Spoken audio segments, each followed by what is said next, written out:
Support for this podcast comes from Frito-Lay and the 2023 Snack Bracket Championship. The Frito-Lay Snack-A Challenge is underway, and fans are voting on their favorite snacks to crown champion. We're talking about prime-time matchups between the best 64 snacks in the land. Will Ruffles Ridges reign supreme? Can Doritos defend their dynasty? Or will Smart Food use their smarts for a surprise upset? Only you can decide. Get in on all the action for a chance to win up to $1,000 or a year's worth of snacks. Let your snacks be heard. Just go to fritolaysnacket.sbnation.com to vote and enter for a chance to win. No purchase necessary. Sweepstakes ends April 3rd, 2023. Void where prohibited. Year's worth of snacks awarded in the form of 52 coupons, each good for one bag of chips. See official rules at fritolaysnacket.sbnation.com. This is the Black Gold Banneret Podcast.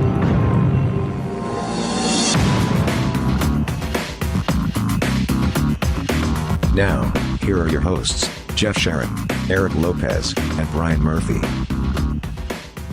Welcome to the Black and Gold Banneret Podcast. It's our special preview edition. We're getting ready for the UCF women's basketball team heading to the NCAA Tournament in San Antonio. They will face the number 7 seed Northwestern Wildcats. UCF is the 10 seed. I'm Jeff Sharon, along with Eric Lopez. We'll be joined a little bit later by a special guest, Philip Rossman-Reich. You know him from his Orlando Magic coverage, but little did you know, he's also a big Northwestern Wildcat guy. Went to Northwestern, follows their teams very closely, tweets about them constantly at RiseNU, and he'll join us to kind of give us the lay of the land on the Wildcats. But in the meantime, Eric Lopez, here we are, highest seed in school history, number 10 seed against Northwestern. It's the first meeting between these two. The game is set for Monday, March 22nd, 4 p.m. tip at Bill Greehey Arena in San Antonio. Obviously, one of the sites that's been chosen because they're having the entire tournament in San Antonio, the entire women's tournament, just like the men's tournament is all in and around Indianapolis. The game will be broadcast on ESPNU. Roy Philpott and Brooke Weisbrod will be on the court. Yep. Roy Philpott, anytime Roy Philpott's involved, it's a good day for UCF. This is the 6th time that UCF has been to the NCAA tournament. They are 0-5 all-time. Closest loss was 12 years ago against North Carolina when the Knights were a 14 seed. Carolina was a 3. Last time was 2019, of course, and they probably would have gotten in last year were it not for COVID, but in 2019, the Knights were the 12, lost to Arizona State in Miami, 60-45. This is as good a shot as ever, though, isn't it, Eric Lopez, for the Knights to get their first NCAA tournament win? Yeah, I mean, I think this matchup with Northwestern is kind of an interesting matchup. Very similar teams that both are defensive-minded first, as we'll talk to Philip about.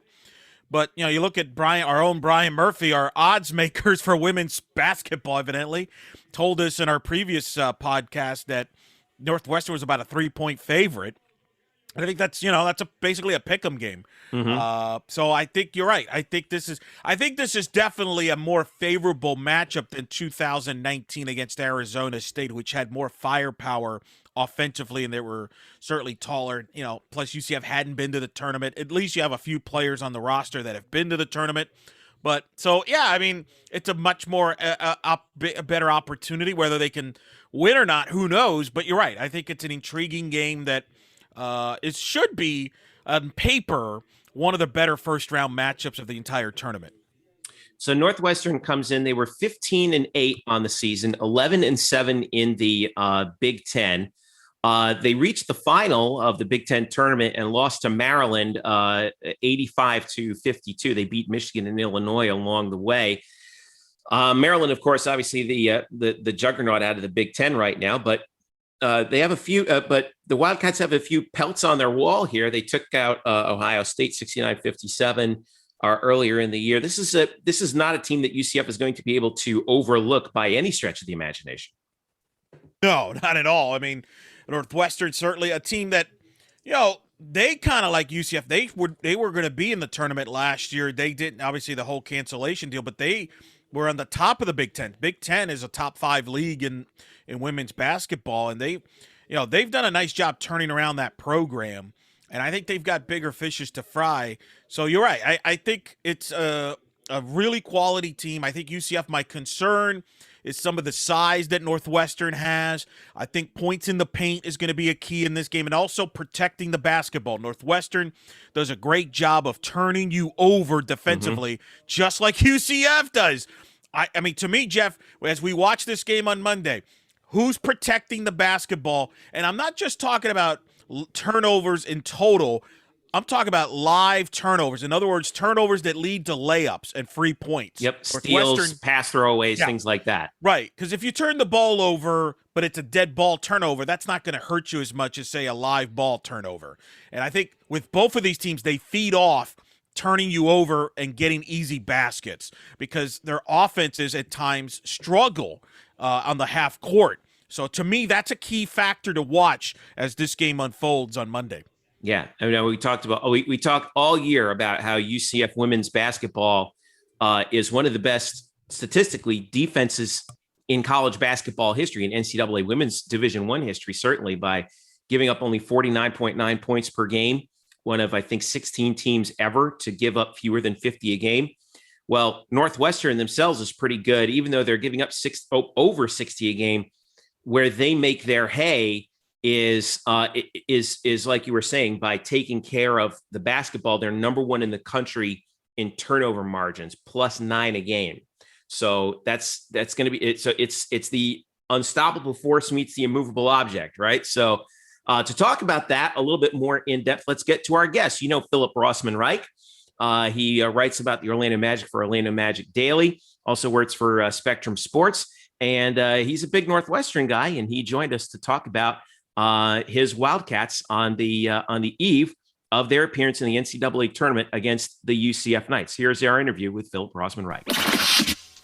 Joining us now, special guest. You know him as the guy behind Orlando Magic Daily, one of the best writers, I think, in the entire NBA in terms of following the team that he works. But what you probably didn't know is that he's also a Northwestern graduate from the prestigious Medill School of Journalism, and also follows his beloved Northwestern Wildcats quite tightly at the Twitter account RiseNU. Philip Rossman-Reich joining us from right down the street here in Orlando, a guy who knows a little thing or two about both of these squads as UCF gets ready to face Northwestern in the first round of the NCAA tournament. What's up, Phil?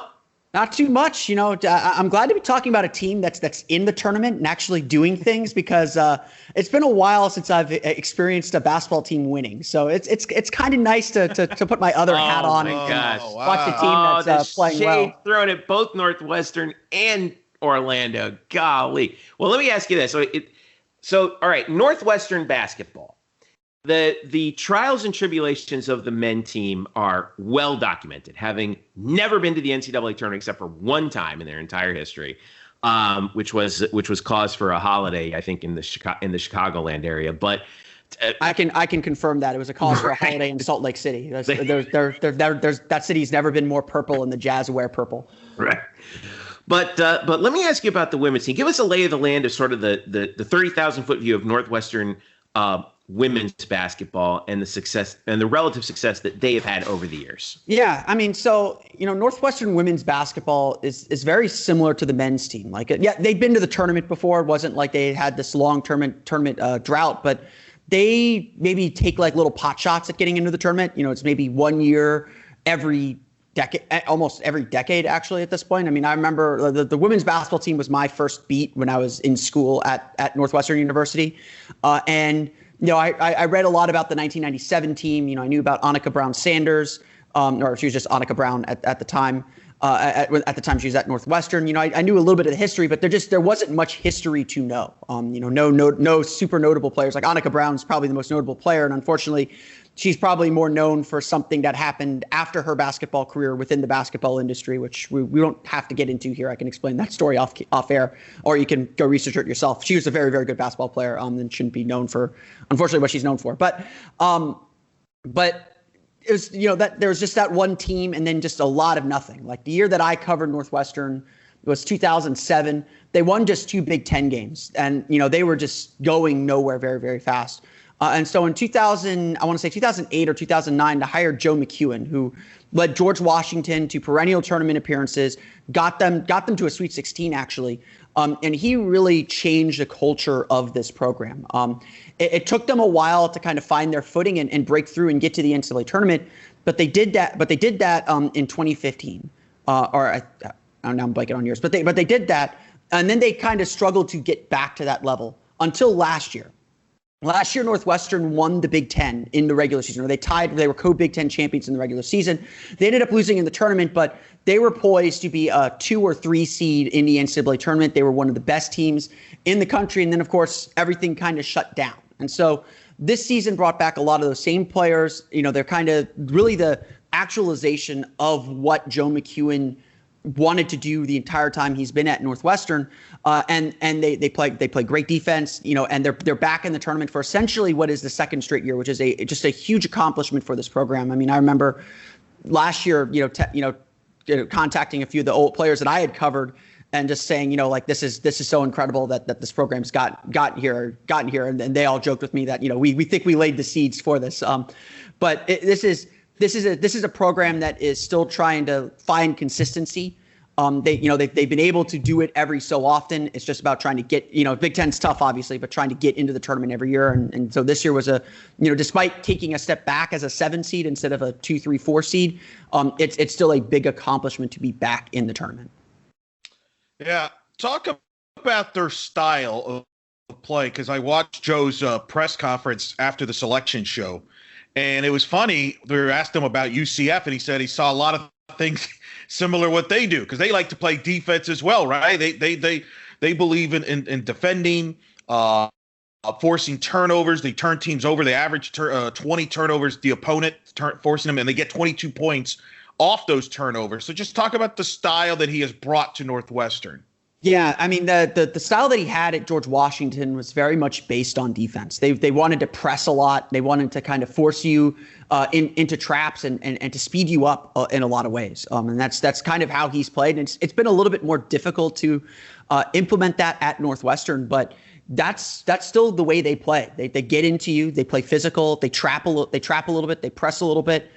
Their job is to really play strong defense. I mean, I think Northwestern over the course of McEwen's tenure has had the top, the player with the most steals in the conference, several times, and it's a big part of what they do, being able to shoot into passing lanes and forcing you into rough passes. I mean, when that matchup came up, knowing UCF, because I've watched a fair amount of them as well. I immediately said bet the under, because this is gonna be a defensive battle, and McEwen's right to say that these teams are mirror images of each other in a lot of ways. It's interesting because I'm looking through Northwestern's team stats. They're averaging holding opponents to about 61.5 points per game. UCF is one of the top 15 best scoring defenses of all time. They're holding teams to under 50 points a game. So right now, also offensively, Northwestern's averaging about 70. So where is this is sort of the unstoppable force meets the immovable object a little bit, right? So where do you think the big friction is in this matchup? I mean, I think the friction is gonna be who can shoot the ball effectively. You look at Northwestern stats. They're shooting 26.2% from beyond the arc. And so, this is going to be a rock fight. I can't really describe it any other way. You look at how UCF has played. And for those that don't know as well, I'm a producer at Spectrum Sports 360 here in town at Spectrum News 13. So, I've watched a fair amount of UCF women's basketball as well, or at least I've followed them enough to kind of have some familiarity, just to kind of give some bona fides. But, UCF has been most effective when, they get Alicia Lewis hitting threes. And that's, to me, I think that's going to be the big difference in the game. I think Northwestern has a little bit of the physical advantage, and you look at the raw stats, and no offense to the AAC, but the Big Ten is not the AAC. Giving up 61.5 points per game in the Big Ten is, if not the top, it is near the top of the conference. And they're obviously playing some much better competition. And so the question I think for this game is going to be who's going to hit outside shots. Who's going to create turnovers that create easier scoring opportunities, and who's going to win the paint? And I think those are the key areas. I mean, I just probably listed the three most obvious things in basketball, but in this case, I think it's really going to matter because both teams are going to press. I think both teams will have moments where they're going to really struggle to score. I mean, Northwestern, I think one of the reasons they weren't able to compete for Big Ten title this year was because they would have quarters where they'd score 8-9 points. Just they would not be able to score enough. And I think that's the biggest concern for Northwestern entering this game is like, what happens if the shots don't fall? If the shots don't fall and UCF really locks in on defense, because UCF is a very good defensive team. I mean, I'm not going to put down those numbers. You earn those numbers, and UCF is definitely a really difficult team to break down. And so the question is going to be, can Northwestern have the patience to break that down and really press maybe the physical advantage they might have? Yeah, the Big Ten, by the way, number 4 rated conference in the net and RPI as far as conference rankings is concerned, whereas the American is 7th in the net conference rankings, 11th in the RPI to the deal. I want to ask you about their offense led in their guards, Lindsay Pulliam and Veronica Burton, your top 2 scorers. That's a pretty dynamic backcourt there. Pulliam was an all Big Ten second team member, or second team honoree the prior week. She's been an honoree, I think it's almost around the 2,000 point mark, I believe. Just talk about the offense for the Big Ten. Burton was the 2021 Big Ten Defensive Player of the Year, so she's a good two-way player. But just discuss those two, and other players that UCF fans will have to look for on Monday. Yeah, I mean, obviously Burton and Pulliam are kind of the two big players that they have to worry about when you're playing Northwestern. Burton especially has just become just this incredibly versatile player and able to kind of be everywhere at once. I mean, her Big Ten tournament run was fantastic. A big reason why Northwestern was able to upset Michigan, which is probably what earned them a 7 seed, to be perfectly honest. They might have been in line. I was thinking they'd be 8 or 9 entering Selection Monday.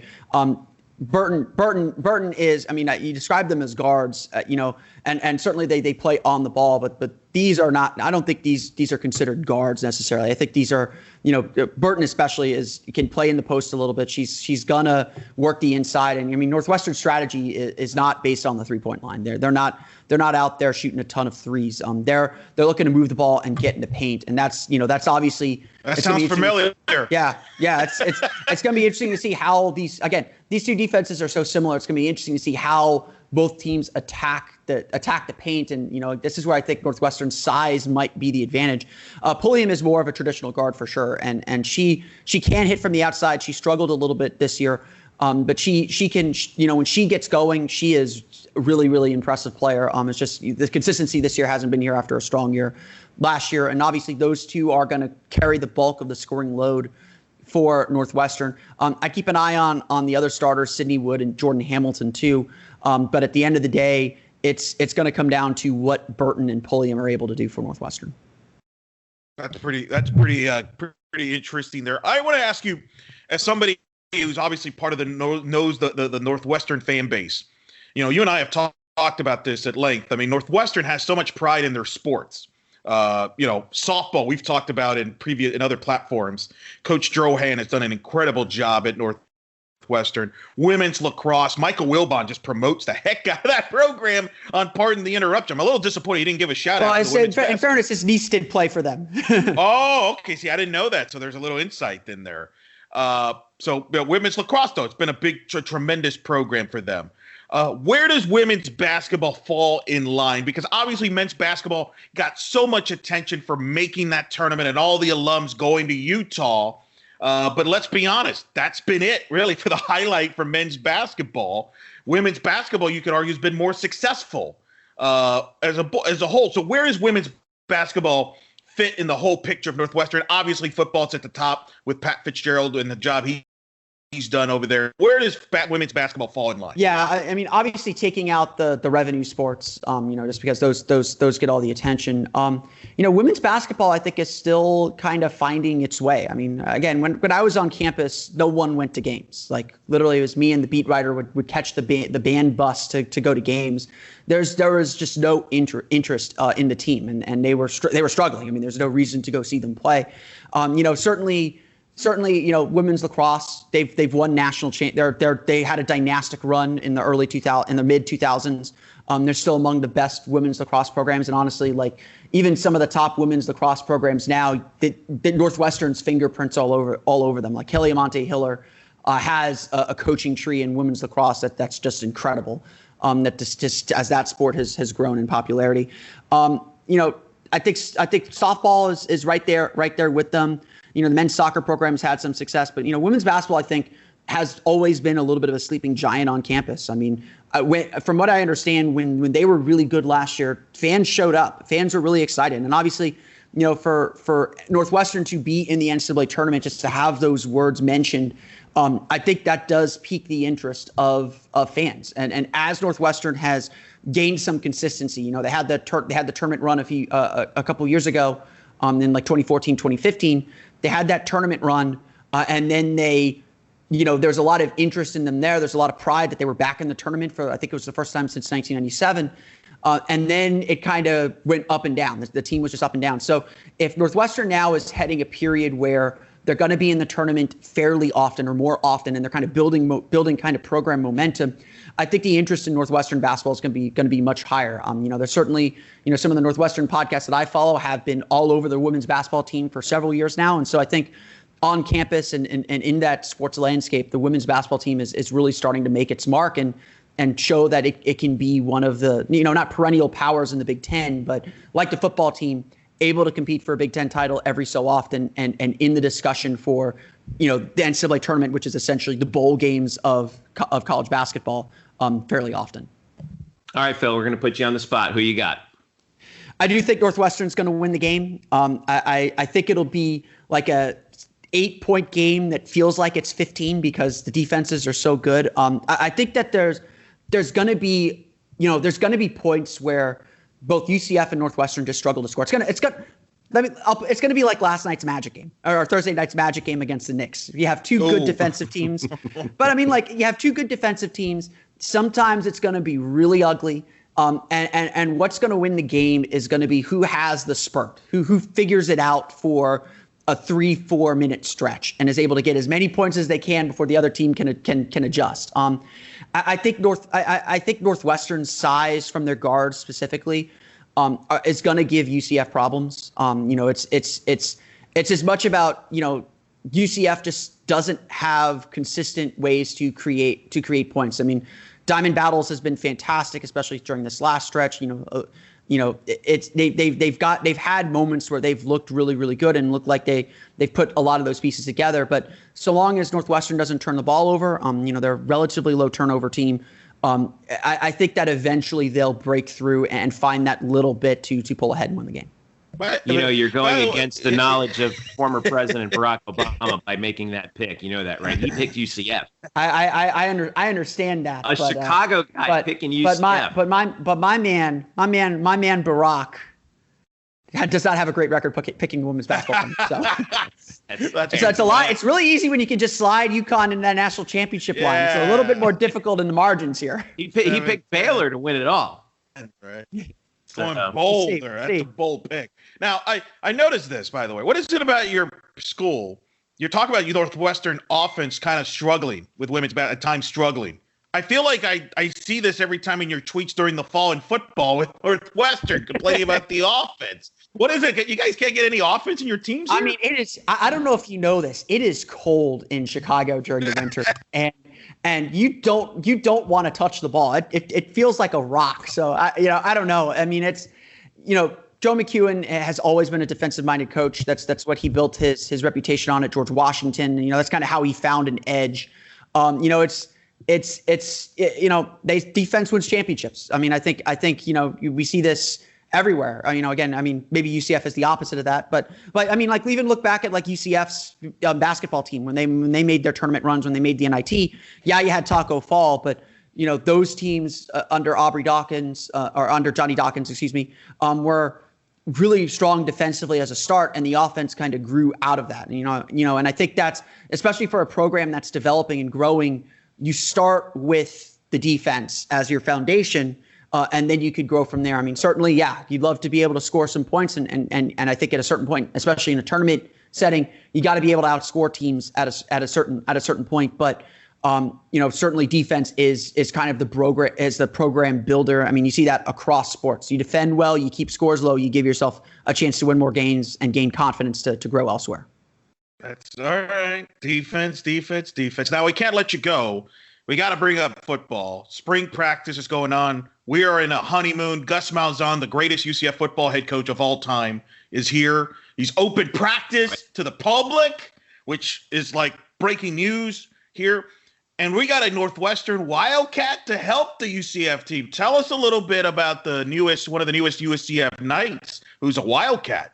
Yeah, I mean, Isaiah Bowser was one of my favorite players for Northwestern over the last 2 years. I think he led the team in rushing this season as well as last season. So this is a guy that, he can get between the tackles a little bit. I mean, I was a bit surprised that he ended up at UCF because, you don't think of him as a speed back. And if UCF is still kind of keeping that UC fast mantra, I don't know if he completely fits that. But, even the fast teams need guys who can run between the tackles. And Bowser can do that. He can bounce off guys and keep pushing forward. And that's so valuable.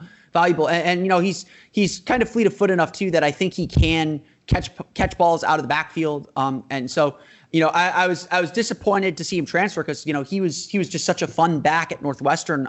He was someone that I really enjoyed watching and wanted to see continue to grow. But, he kind of fell out of favor this season with Northwestern. He had a couple of big fumbles. I think it was his fumble in the game against Michigan State that cost Northwestern their only loss in Big Ten season this year before the Big Ten championship game.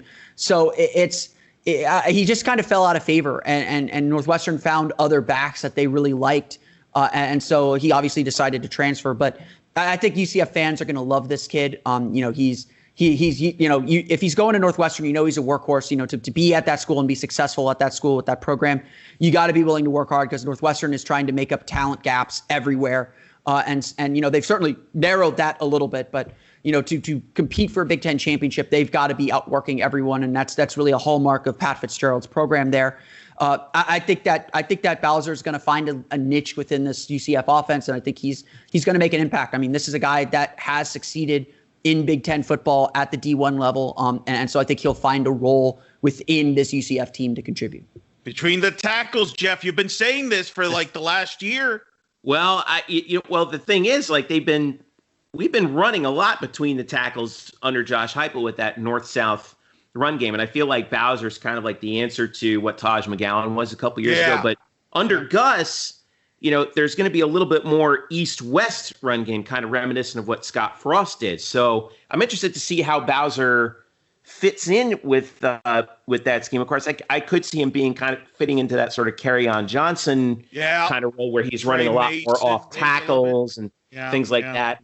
And then you rely on your outside guys to run those jet sweeps and all that kind of stuff. So I think it's a really interesting mix that UCF's going to have in the backfield this year. I agree. And I think it'll be interesting how he fits in there, and it should be fun. We're not going to ask you about Chris Collins because we both have Duke head coaches, Duke alums. We both had tough years in the men's. But hey, can't we just each other? Can we do that? Can we do home and homes football? You got a lot of influence, Philip. Football, home and home basketball. Come on. I am a proponent. I am a proponent of the Northwestern home and home with UCF. I think that those are there's some open dates in the future. I think that it is the smart decision. I'm a little bit upset. Northwestern hasn't recruited Orlando very well the last few years. I mean, they had a nice run of players from Olympia. No, I mean, I'm serious. Like, this is an area that Northwestern's got a national recruiting base. They recruit South Florida a ton. A lot of their best players come from the Miami area, but they had a nice little run of players from the Orlando area. I mean, Trevor Simeon was a Olympia grad. They had Christian Jones, who was also an Olympia grad. They had a nice little run of players from Central Florida. And this is, I know UCF is really focused on keeping guys at home, but this is a really, fertile place to find talent, and especially honestly the kind of talent that Northwestern is looking for. And so I've always said it makes so much sense for Northwestern and UCF to schedule each other. UCF gets the chance to play a Big Ten team and a good Big Ten team. Get a chance to take a trip to Chicago, which is always nice, and usually early in the year before it gets super cold. And Northwestern gets a chance to get in front of people here in Central Florida and in Florida. And I think Northwestern should be searching for those opportunities. And, they're the kind of team that would schedule a home and home. The only thing that might be preventing them is the Big Ten office saying, no, don't do it, honestly. But I think that, both Northwestern and UCF are incredibly similar programs. They're both, they're both colleges in or around big cities trying to make way in cities that already have established college allegiances. I mean, UCF has grown tremendously here in Orlando, but their marketing campaign is very similar to the Northwestern marketing campaign. Northwestern has, been marketing itself for the last decade or so as Chicago's Big Ten team. UCF has used Orlando's hometown team as a moniker for a long time. These schools are really, really similar, both in how they're trying to present themselves to their communities, but also especially in football, how they're trying to build themselves as national brands and kind of break into, kind of the old boys club. In a lot of ways. I mean, I look at what Northwestern did in football this year. They were, a one-loss team. They nearly beat Ohio State in the Big Ten tournament, and no one's even thinking about them being ranked next year. And they're bringing back a lot of the same players. They obviously brought in an experienced quarterback in Ryan Helinski as a grad transfer from South Carolina. To me, there's no reason not to think Northwestern can win the Big Ten again, can win the Big Ten West again next year.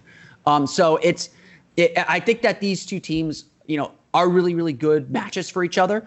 I don't think Northwestern loses much if they lose to UCF, to be perfectly honest. UCF obviously gains a lot. And Northwestern honestly, I think gains from winning too. I think it's a win-win situation for both schools. And, once, obviously UCF now has their athletic director. Northwestern is searching for their athletic director. If I'm Terry Mohadra, give Northwestern a call. I mean, I think it's, I think this is a little ridiculous that the two teams haven't played each other more in other sports as well. I mean, amen to that. I think the last time Northwestern played UCF in a sport was a men's soccer game, 2015, 2016, somewhere there, right before that hurricane hit. Yeah. You guys bugged out right before the storm hit. Yeah. I mean, I remember I was there. I was like, I need to stop at Wawa and get some food, have some food I can keep cold or something. Fill up the car with gas. Yeah, exactly. That's literally what I did on my way home from that game. Wasn't that match played at where the Chicago MLS franchise plays their home matches? Wasn't that where that was played? The return match was. Yeah, that's right. Yeah, that's right. Yeah. So, I mean, I think there should be a good relationship between these two schools. I would hope, and honestly, even women's basketball team, I would hope this is not the last time we see Northwestern and UCF play each other. I like it. Well, this is the first time that they're playing in women's basketball on Monday, 4 p.m. ESPNU, UCF against Northwestern. Our resident expert on the Northwestern Wildcats, Philip Rossman-Reich. Of course, he's a resident expert on a lot of things. Phil, tell everybody where they can find you and what you talk about. Yeah, I mean, if you care about my Northwestern ramblings, which is mostly just me saying every Saturday, I hate this team so much. You can find me on Twitter at RiseNU. You probably know me a lot more for being an Orlando Magic expert, so you can find me there. Probably, maybe, I don't know. If you could find my dance videos from high school, I'll be very impressed. I'll leave that. I'll put that out in the universe. But you can follow me on Twitter at omagicdaily. Follow my blog, orlandomagicdaily.com. You can follow me personally at PhilipRR_OMD. That's Philip with one L, RR_OMD. And check out all the great Magic stuff I'm doing if you are tired of winning so much. Philip Rossman-Reich, thanks, brother. Appreciate it. No problem, guys. Thanks for having me on, and great job as always. Thanks to Phil. He's always a good follow. He's got more Twitter accounts than I have. I mean, it's crazy. This dude is all over the place, man. He doesn't even actually write about Northwestern, but he still tweets about them. Well, listen, he was at the bowl game, the Camping World Bowl game in Orlando New Year's Day when Northwestern beat Auburn in the bowl game, which is kind of weird to think about. That was he's a diehard Wildcat. I've known him for a long time. As knowledgeable of a Northwestern guy. Man, obviously, he could talk all sports. Him and I have talked softball forever, Northwestern softball with Coach Drohan and what they've done over there. But look, this is a great matchup in women's basketball. And I agree with him, by the way. I think there are a lot of similarities between Northwestern and UCF. Think about it. We both have Duke alums as men's basketball head coaches. They got Chris Collins. Got Johnny Dawkins. I think Chris and Johnny were on the Duke staff at the same time at one point. Might have been, yeah. And they both have led each program to that historical first-round win and tournament appearances here recently. and you got two women's basketball programs that live off defense with some good personality coaches that have won wherever they've been. I mean, right. Think about that. I mean, so I would love to see these two programs play more often in a lot of sports, even football. I mean, I'm not opposed to traveling to Chicago for a road game and a home and home. No. And I don't think Evanston's beautiful. Like where Northwestern plays, it's a beautiful town outside of Chicago.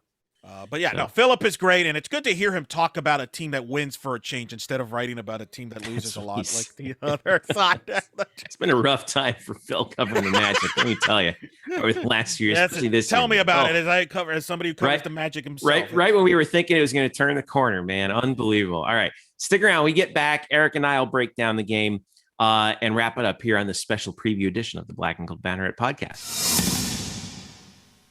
Today's episode is brought to you by Cars.com.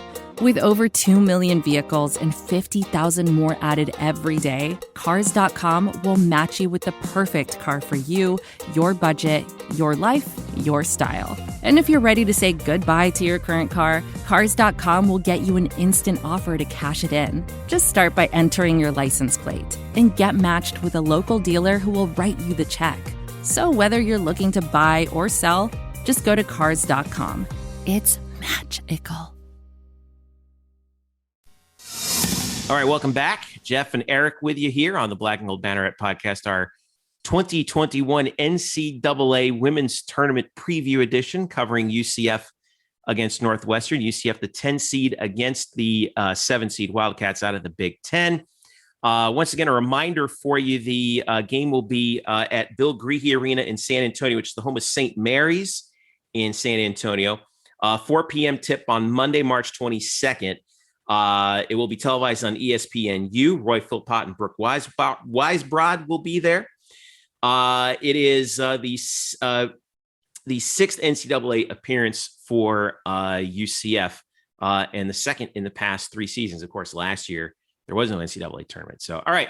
So let's break down this matchup between you and me. I actually think this is a favorable matchup for UCF. And as we hinted in the in our discussion with Philip Rossman-Reich, which you heard before the break, so does President Barack Obama, former President Barack Obama, who, as a Chicago guy, picked UCF over Northwestern. I guess he likes him some defense. Now, there's some criticism, though. He did write Central Florida. He wrote C. Florida. Yeah, and let all the USF fans laugh at that all they want. I think the former president gets a pass. Okay, he's been busy. I don't know but I'm sure UCF UCF Twitter Mafia will be at mentioning the former president saying, "Hey, UCF, not C. Florida, boss." All right. Yeah, we'll see. So, yeah, you're right. By the way, it was good to talk to Philip. Good to some nice football insights, too, by the way. Little scoop there. But, yeah, look, it's a favorable matchup because it's not a team. You're facing a team that's not a great offensive team. So, with your defense, you have a chance to win this. You got to believe this game is in the low-scoring game in the 50s. I think that favors to UCF. But, again, it's going to come down to a couple factors. Number one, can you protect the basketball? Northwestern does a good job protecting the basketball. As you've mentioned, they only turned it over about 11 times. UCF turns you over. Northwestern, on the other hand, turns you over. Who wins that battle of the turnover battle is going to be a key factor. Also, for UCF offensively, you know what you're going to get from Diamond Battles. You usually know what you're going to get from Kaba. And you usually know what you're going to get from Kay Sanders. But you got to get production out of Alicia Lewis. Yeah. You got to get production out of Brittany Smith. And you look back at the American Conference Championship game, one of the reasons they lost that game, they got no production out of Lewis and none out of Smith. And I agree with Philip about Lewis being the X factor here because she is their three-point shooting. She is their best shooter on the team. And when she's rolling, they are a different offense when she's aggressive and attacking. The problem is, and it's a unique problem, and I've talked to Coach Abe about it, she is a pass-first point guard. She sometimes is too passive and does not look for her shot. And, teams kind of play to that. And Abe is like, no, you're a great shooter. Shoot the ball because that gives them some perimeter offense and really opens the offense up. So I think those are some of the things to be. Brittany Smith was a non-factor in the championship game. She's got to be aggressive inside because Northwestern's very good inside as well with size, rebounding. So her and Kaba have got to play well. And, this is not a UCF team that has that KK Wright factor that can take over a game. They have to do it as a group. and they need all of them to chip in. They can't have just one or two players show up, as Abe mentioned right after the American Conference Championship game. And I think that's why Abe was disappointed in that loss, was because she didn't feel like everybody was ready to go and clicked in that game. They have to here in this tournament. Yeah, the thing that concerns me, I think Phil's right. It's going to be a rock fight between these two teams, and someone's going to have to figure out that late run, right? And if it's UCF, they got to get Lish involved, because here's a key stat that I think you were alluding to. Last two games in the AAC tournament, Alicia Lewis is 2 of 13 from the field and a combined 2 of 8 from 3-point range, and that's just not going to get it done. And the game before that, she was 5 of 12 against Cincinnati. And this is in the wake of that 27-point game that she had against USF in the last game of the or in the game against Tampa, where she had the 3 at the end of the game and didn't fall. I think that one of the things that UCF is really going to have to cut down is their own turnovers. They're not, even though they're number one in the country in scoring defense, fewest points allowed. They're 239th in assist to turnover ratio and 123rd in turnover margin. Okay, so what that says is they turn the ball over just as much as the other team turns the ball over. What UCF is very good at is forcing bad shots. Now, on the other side, for Northwestern, they're number one in the country in turnover margin. So they do force turnovers, and they they also they take care of the ball very well on their other side. They're 8th in the nation in steals per game. So there's that live ball turnover you were talking about too, Elo. And they're 7th in the country in assist to turnover ratio. So they're very good at distributing the basketball. That's 1.4 assists per turnover that they're getting. So what that tells me is not only do they play obviously well on defense, but they're very good at setting up their bigs underneath. They're averaging 68 points a game. UCF's averaging 58. But their field goal percentage is actually lower than that of UCF's. So this could be kind of a rough time. And I think the other key here, and this is the last one I wanted to send out there. You mentioned it all throughout the AAC tournament, especially against USF, was rebounding. Now the Knights are actually not too bad in the rebounding department. They're plus 4.2 a game in rebounding margin. Okay, that's 64th in the country. Northwestern really struggles on the boards. They're 250th, minus 2.7 a game. All right. So again, this comes down to taking care of the basketball. Don't turn the ball over as much as you've been doing. And this is going to be a huge game for Masani Kaba and Brittany Smith. And I'm really looking forward to seeing, I think we're going to see from Moss the same thing that we saw against USF in the championship game, where she kind of came out. She's like, I'm going to go down swinging if I'm going to go down. And that's exactly what she did. I think we're going to get that kind of game from Moss, but I think Brittany really has to step it up here in this game. And I want to see what her latest stats were too.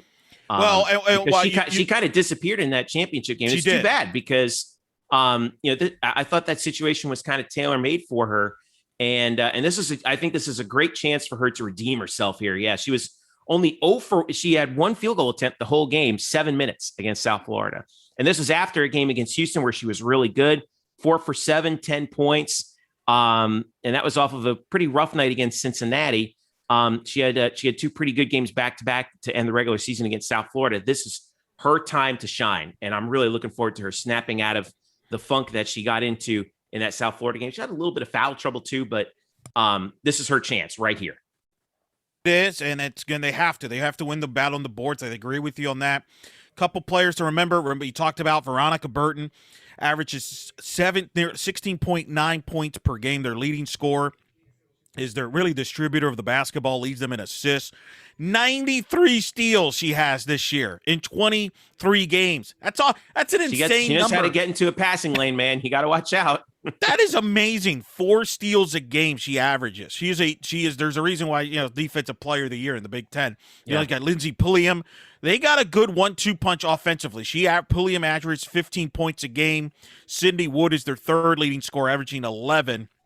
But those two are going to be the players. They have to watch out for them. Even though Northwestern is not a team that depends on the 3-point shot, Burton in particular is the one who could shoot the threes. You want to make sure you don't lose her, kind of like UCF lost Cindy Harvey in that championship game where she just killed. It wasn't like South Florida was drilling with threes from everybody. It was just that Cindy Harvey in particular was killing them from the 3-point line.